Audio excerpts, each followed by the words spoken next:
Hello viewers, আজকে আমার video degree চেঞ্জের ওপর। আশা করি তোমরা সকলেই ভালো আছো। যারা আমার চ্যানেল এখনো সাবস্ক্রাইব করোনি তারা সাবস্ক্রাইব করে দিও পরবর্তী আরও এই ধরনের ভিডিও প্রথম পাওয়ার জন্য। এবং তোমরা লাইক করবে এবং কমেন্ট করে তোমাদের আরও কিছু জানার থাকলে তোমরা অবশ্যই সেখানে জানাবে। আজকে আমার বিষয় ডিগ্রি চেঞ্জ। আমি বিষয়ে প্রবেশ করি, চলো। এছাড়া আমার আরও একটা চ্যানেল আছে, লিটারেচার লাভার্স, যেখানে নেট সেট জাতীয় পরীক্ষা, এছাড়া কেন্দ্রীয় বিদ্যালয়ের এক্সাম, নবোদয় বিদ্যালয়ের এক্সামের উপর আমি সেখানে ভিডিও দিয়ে থাকি। চলো আমার আলোচনায় প্রবেশ করা যাক। Degree change. Most adjectives of quality and 4 adjectives of number and quantity, much, little, many, few have degrees of comparison. অর্থাৎ বেশিরভাগ অ্যাডজেক্টিভেরই গুণগত দিক দিয়ে এবং 4টে অ্যাডজেক্টিভের সংখ্যা এবং পরিমাণগত দিক দিয়ে। সেই 4টে অ্যাডজেক্টিভ কি? মাচ, লিটল, মেনি আর few. Much, little, many, few, এই 4টে অ্যাডজেক্টিভের সংখ্যা এবং পরিমাণগত দিক দিয়ে ডিগ্রি অফ কম্প্যারিজন বা ডিগ্রি চেঞ্জ করা হয়। অর্থাৎ আমরা জানলাম পার্টস অফ স্পিচের সাধারণত অ্যাডজেক্টিভের ওপর আমরা ডিগ্রি চেঞ্জ করে থাকি। নেক্সট, ডিগ্রি হচ্ছে 3 প্রকার। 3 টাইপস অফ ডিগ্রিজ আছে। কম্প্যারিজন 3 রকম হয়: positive degree, comparative degree, superlative degree. Positive degree কি? It is the simplest form of adjective. সরলতম রূপ, অ্যাডজেক্টিভের সরলতম রূপ হচ্ছে পজিটিভ ডিগ্রি। আমি উদাহরণস্বরূপ বলতেই পারি টল, বিউটিফুল, এটসেট্রা। আরো অনেক কিছু আছে পজিটিভ ডিগ্রিতে বলা যায়। Comparative degree, it is the form used when a comparison is made between two persons or things. Comparative মানে থেকে বোঝা যাচ্ছে আমরা কোনো কিছু যেন তুলনা করতে চাইছি, কোনো কিছুর সাথে অন্য কারোর কিছুর তুলনা। যখন তুলনা করা বোঝায় তখন কম্পারেটিভ ডিগ্রি ইউজ হয়। ইট is the form used when a comparison is made. একটা তুলনা যখন বোঝায় কাদের মধ্যে? দুটো ব্যক্তি বা দুটো বস্তুর মধ্যে। উদাহরণ দেখো তোমরা, he is taller than you. সে তোমার থেকে লম্বা, টলার। এই যে টল হচ্ছে পজিটিভ ডিগ্রি, তার সাথে ইয়ার যোগ করে সেটাকে কম্পারেটিভ করা হলো। কার থেকে সে লম্বা? তোমার থেকে। এই যে দ্যানটা ইউজ হয় কম্পারেটিভ ডিগ্রি। তাহলে আমরা কি জানলাম? দ্যান কথাটা ইউজ হয় আফটার দ্য অ্যাডজেক্টিভ। দ্যান কথাটা ইউজ হয় অর্থাৎ তুলনা করছে বলে এর থেকে ও লম্বা। আর একটা উদাহরণ, it is more beautiful than that. এখানে মোর বসলো, বিউটিফুলের সাথে মোর বসলো। কেন বসলো আমি পরে আসছি। এখানে কম্পারেটিভে কি আর বসলো কেন, এখানে মোর বসলো কেন? দেন দ্যাট, এখানেও দেখো দেন আছে। অর্থাৎ কম্পারেটিভে বেশিরভাগ ক্ষেত্রে, এমনকি মোটামুটি সব ক্ষেত্রেই দেখা যায় দেনটা ইউজ হয়, দেন। আর superlative degree, it is the form used when more than two things or sets of things are compared. এটা হচ্ছে ডিগ্রির এমন একটা ভাগ বা প্রকারভেদ যেখানে দুটোর বেশি, অনেকের সাথে, সেটস অফ থিংস আর কম্পেয়ার, অনেকের সাথে একজনকে তুলনা করা হয়। He is the tallest boy in the class. এই যে টলেস্ট, টল, টলার, টলেস্ট হচ্ছে সুপারলেটিভ ডিগ্রি। ইএসটি যোগ করেছে এবং তার আগে একটা দা ইউজ হয়েছে। সে শ্রেণীর সবচেয়ে লম্বা ছেলে, তাই এখানে টলেস্ট বয় বলা হচ্ছে। অর্থাৎ দুইয়ের বেশি অনেক ছেলের সাথে ওকে তুলনা করা হচ্ছে বলে এখানে টলেস্ট কথাটা ব্যবহৃত হয়েছে। দেখো তোমরা, এখানে আমি একটা ছক করেছি, দেখতে পাচ্ছ। পজিটিভ, কম্পারেটিভ, সুপারলেটিভ ডিগ্রির একটা কলাম করে করেছি। সেখানে কতগুলো শব্দ আছে, অ্যাডজেক্টিভ শব্দ। আসলে প্রোনাউন্সিয়েশনটা অ্যাডজেক্টিভ, আমরা অ্যাডজেক্টিভ বলি ঠিকই, উচ্চারণটা অ্যাডজেক্টিভ। দেখো কতগুলো অ্যাডজেক্টিভ আছে: tall, small, beautiful, active, careful, difficult, interesting, good, little, bad. এগুলোর কিন্তু বিভিন্নভাবে কম্পারেটিভ, সুপারলেটিভ ডিগ্রি হয় এবং তার একটা বিশেষ নিয়ম আছে। নিয়মটা কি আমি তোমাদের এখন সেটা শেখাচ্ছি। দেখো টল, এটা হচ্ছে একটা single syllable word. Single syllable কথার মানে কি? সিঙ্গেল বা ওয়ান সিলেবেল মানে হচ্ছে আমরা এক নিঃশ্বাসে যতটা একটি শব্দের যতটা অংশ উচ্চারণ করতে পারি তাকে একটা সিলেবেল বলে। আমরা এক নিঃশ্বাসেই টল কথাটা বলছি, স্মল বলছি, big, fat, one syllable word. অর্থাৎ এক নিঃশ্বাসেই শব্দগুলো উচ্চারণ করতে পারছি। সেই জাতীয় শব্দের কম্পারেটিভ আর সুপারলেটিভের ক্ষেত্রে ইআর আর ইএসটি দিয়ে করতে হয়। কম্পারেটিভে ইআর, সুপারলেটিভে ইএসটি যোগ করলেই হয়ে যায়। দেখতে পাচ্ছ টলের সাথে ইআর যোগ করে টলার করেছি, কম্পারেটিভ ডিগ্রি হয়ে গেল। আবার সুপারলেটিভে ইএসটি যোগ করে টলেস্ট করেছি, সুপারলেটিভ ডিগ্রি। একইভাবে স্মল, ইয়ার যোগ করে স্মলার, ইএসটি যোগ করে স্মলেস্ট, কম্পারেটিভে স্মলার, সুপারলেটিভে স্মলেস্ট। অর্থাৎ যেগুলো ওয়ান সিলেবেল ওয়ার্ড, সেক্ষেত্রে ইআর আর ইএসটি যোগ করলেই কম্পারেটিভ আর সুপারলেটিভ করা যায়। এবার পরবর্তী রুলসে আসছি, সেটা হচ্ছে দেখো বিউটিফুল, এটা কি ওয়ান সিলেবেল ওয়ার্ড? এটা ওয়ান সিলেবেল ওয়ার্ড না, বিউটিফুল। দেখো তিনবার নিঃশ্বাস দিয়ে উচ্চারণ করা গেল, বিউটিফুল। তাই এটা যেহেতু একের বেশি, তাই এখানে মোর আর মোস্ট ইউজ হয়। কম্পারেটিভে মোর আর সুপারলেটিভে মোস্ট।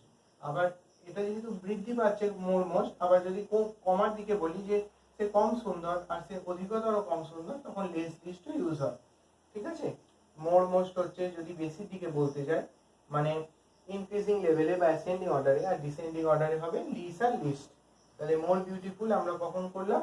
যখন একের বেশি সিলেবেল থাকবে তখন আমরা মোর, কম্পারেটিভে আর সুপারলেটিভে মোস্ট ইউজ করব। এরকম আরো কতগুলো ওয়ার্ড আমি লিখেছি তোমাদের জন্য। দেখো অ্যাক্টিভ, কেয়ারফুল, একের বেশি, এগুলো ওয়ান সিলেবেলের বেশি ওয়ার্ড। ডিফিকাল্ট, ইন্টারেস্টিং, এইগুলো সবই তোমরা আমার কমেন্ট করে জানিও। এগুলোর কম্পারেটিভ ফর্ম আর সুপারলেটিভ গুলো কি হবে তোমরা আমার কমেন্ট করে জানিও। নেক্সট একটা দেখো রুলস, সেটা হচ্ছে ইররেগুলার কম্পারিজন। এগুলো হলো রেগুলার, অর্থাৎ এর সাথে ইয়ার, ইএসটি বা মোর মোস্ট যোগ করে দিলে কম্পারিজন ডিগ্রি চেঞ্জ হচ্ছে। কিন্তু ইররেগুলার কম্পারিজন জিনিসটা কি? অর্থাৎ পুরো শব্দটাই পরিবর্তন হয়ে একটা নতুন শব্দ গঠন করছে। যেমন ধরো গুড, গুডের সাথে ইয়ার যোগ হচ্ছে না, গুডটা পুরোটা পাল্টে গিয়ে হয়ে যাচ্ছে কম্পারেটিভে বেটার, এবং সুপারলেটিভে হচ্ছে বেস্ট। অর্থাৎ শব্দটা যখন সম্পূর্ণভাবে পরিবর্তিত হয়ে যাচ্ছে, তখন আমরা সেটাকে বলি ইররেগুলার কম্পারিজন। সেরকম লিটিলটা দেখো লেসার, লিটিলার বা লিটিলেস্ট বললাম না, লিটিলেস্ট লেসার, লিস্ট। ব্যাড একদমই পাল্টে গিয়ে হয়ে যাচ্ছে ওয়ার্স আর ওয়াস্ট। উচ্চারণটা অনেকে ভুল করে ওর্স বলে আর ওর্স্ট বলে, এটা সঠিক উচ্চারণ নয়। সঠিক উচ্চারণ হচ্ছে ওয়ার্স আর হচ্ছে ওয়ার্স্ট। অর্থাৎ আমরা তাহলে শিখলাম ওয়ান সিলেবেল ওয়ার্ডে কি আর ইএসটি দিয়ে করতে হয়, যেগুলো এক নিঃশ্বাসে উচ্চারণ করা যায়, tall, small, big, fat, thin, etcetera word. যেগুলো একের বেশি syllable, beautiful, active, careful, difficult, interesting, এগুলো মোরমোস অ্যাসেন্ডিং অর্ডারে। আর যদি তলার দিকে বোঝাতে হয়, কম বোঝানোর জন্য লেস লিস্ট দিয়ে কম্পারেটিভ বা সুপারলেটিভ করতে হয়। আর ইররেগুলার কম্পারিজন বিশেষ কিছু শব্দ থাকে, যেমন গুড, লিটিল, ব্যাড, এগুলো শব্দটা সম্পূর্ণভাবে পাল্টে গিয়ে একটা নতুন শব্দ গঠন করে। কম্পারেটিভ বা সুপারলেটিভ ডিগ্রি এইভাবে গঠিত হয়। দেখো বোর্ডেতে আমি তোমাদের জন্য ডিগ্রি চেঞ্জের সেন্টেন্সে প্রয়োগ করে দেখিয়েছি। আমরা এর আগে শিখলাম কিভাবে আমরা শব্দগুলোকে চেঞ্জ করে কম্পারেটিভ সুপারলেটিভ করব, এবং তারও আগে শিখেছি positive degree, comparative degree, superlative degree কাকে বলে। এখন বাক্যে প্রয়োগ করে আমি দেখাচ্ছি। এই বাক্যে প্রয়োগ তোমাদের মাধ্যমিক লেভেলে পরীক্ষা, আইসিএসসি মিডিয়াম হোক, সিবিএসসি হোক বা বেঙ্গলি মিডিয়াম হোক, ডাব্লিউবিবিএসসি যেটা বলে, সেই যে কোনো মিডিয়ামে মাধ্যমিক এবং উচ্চ মাধ্যমিক দুটো পরীক্ষাতেই বোর্ডের এক্সামে ডিগ্রি চেঞ্জ থাকে, একটা কি দুটো করতে দেয়। তাই আমাদের এটা শেখা খুবই জরুরি। চলো শিখে নিই। Ram is the best boy in the class, Ram ক্লাসের সব থেকে ভালো ছেলে। এটা তাহলে আমরা অবশ্যই বুঝতে পারছি এটা সুপারলেটিভ ডিগ্রিতে আছে। কি দেখে বুঝছি? এই যে বেস্ট ওয়ার্ডটা এবং তার সাথে দা আছে। বেস্ট হচ্ছে গুডের সুপারলেটিভ ফর্ম, এবং দা কথাটা থাকলে আমরা আগে জেনেছি সেটা সুপারলেটিভ ডিগ্রি হয়। তাহলে আমরা বাকি দুটো ডিগ্রিতে এটাকে ট্রান্সফর্ম করব। কম্পারেটিভ ডিগ্রিতে কি হবে? আমি সি বলে লিখেছি, এটা মানে কম্পারেটিভ ডিগ্রি। তোমরা এখন পরীক্ষায় চেঞ্জ করবে, অবশ্যই মেনশন করে দেবে সেটা কম্পারেটিভ আর পজিটিভ। কম্পারেটিভ ডিগ্রিতে করেছি Ram is better then any other boy in the class, অর্থাৎ রাম ক্লাসের যে কোনো ছেলের থেকে ভালো, তাই তো সে বেস্ট। তাই দেন এনি আদার ইউজ হয়, মনে রাখবে কম্পারেটিভে। এগুলো একটা বাঁধা ছকের মধ্যে পড়ে, তোমরা যদি ছকটা মনে রাখতে পারো পরীক্ষায় সময় কম লাগবে। আর এটা একটা নির্দিষ্ট রুলসে চলে, এছাড়া তুমি যদি বুঝে করো তাও করতে পারো, কিন্তু বোঝার সময় অনেক সময় পরীক্ষায় ভাবার সময় থাকে না। তাই আমরা যদি রুলস গুলো মনে রেখে দিই, যে দা বেস্ট থাকলে আমরা কম্পারেটিভে দেন এনি আদার করে দেবো, যদি সুপারলেটিভে অনলি দা দিয়ে একটা অ্যাডজেক্টিভে সুপারলেটিভ ফর্ম থাকে অ্যাডজেক্টিভে, তাহলে আমরা সেই অ্যাডজেক্টিভের কম্পারেটিভ বসিয়ে দেন এনি আদার করে দিলেই হয়ে যাবে। এটা অনেকটা অঙ্কের রুলসের মতো। পজিটিভে কি, no other boy in the class, no other দিয়ে শুরু হয়, অর্থাৎ যেহেতু রাম সবচেয়ে ভালো তাই পজিটিভে কোনো ছেলেই রামের মতো ভালো নয় ক্লাসে, no other boy in the class, তাহলে then any other comparative, no other positive. Next দেখো উদাহরণ একটা, Ram is one of the best boys, রাম অনেকের মধ্যে একজন ভালো, তাহলে ওয়ান অফ দ্য বেস্ট থাকলে কম্পারেটিভে কি হয়, বেটার দেন মেনি আদার বয়েজ, দেন মেনি আদার হয়। আমরা এমনি নর্মালে পেয়েছিলাম দেন এনি আদার, যখনই সেটা ওয়ান অফ দ্য যোগ হয়ে যাবে ডিগ্রিতে সুপারলেটিভের ক্ষেত্রে, তখন কম্পারেটিভে আমরা কি করে দেবো, দেন মেনি আদার, এনি আদার এর জায়গায় মেনি আদার। আর এটা যদি বয় থাকে এটা বয়েজ করে দেবে, এখানে গার্ল থাকলে ফ্লাওয়ার থাকলে যা কিছু থাকবে, যে কোনো যা কিছুই থাক না কেন, খালি এটা প্লুরালে হবে, মনে রাখবে ওয়ান অফ দ্য থাকলে এটা প্লুরাল ফর্ম হয়ে যাবে। পজিটিভে কি হবে, এখানে নো আদার দিয়ে করেছিলাম, এটা হবে ভেরি ফিউ দিয়ে, অর্থাৎ রাম অনেকের মধ্যে ভালো মানে কিছু ছেলে রামের মতো ভালো, ওয়ান অফ দ্য বেস্ট বয় মানে হচ্ছে রাম অনেকের মধ্যে একজন ভালো, তাই কিছু ছেলে রামের মতো ভালো। অর্থাৎ দেখো প্রতি ক্ষেত্রেই আমরা ডিগ্রি চেঞ্জ ঠিকই করছি অ্যাডজেক্টিভে, কিন্তু অর্থ বা তার মানেটা কিন্তু পরিবর্তন করছি না, অর্থ অপরিবর্তিত রেখে মিনিং চেঞ্জ না করে আমরা ডিগ্রি চেঞ্জ গুলো করবো। তারপরে উদাহরণ দেখো, Ram is better than Sam, এটা দুজনের মধ্যে কম্পেয়ার করছি, এটা কিন্তু সুপারলেটিভ ডিগ্রি করা যাবে না, এটা তাহলে আমরা কম্পারেটিভ ডিগ্রিতে আছে কোশ্চেনটা বেটার, গুডের সেকেন্ড গুডের কম্পারেটিভ ফর্ম বেটার, তাহলে পজিটিভটা হবে Sam is not as good as Ram, Sam রামের মতো ভালো নয়, তাই তো রাম স্যামের থেকে বেশি ভালো।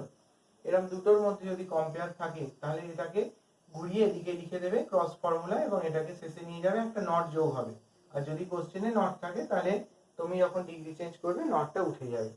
দুজনের মধ্যে যদি থাকে তাহলে কম্পারেটিভ আর পজিটিভ এই দুটোই হয়, সুপারলেটিভ ডিগ্রি তার করা যাবে না।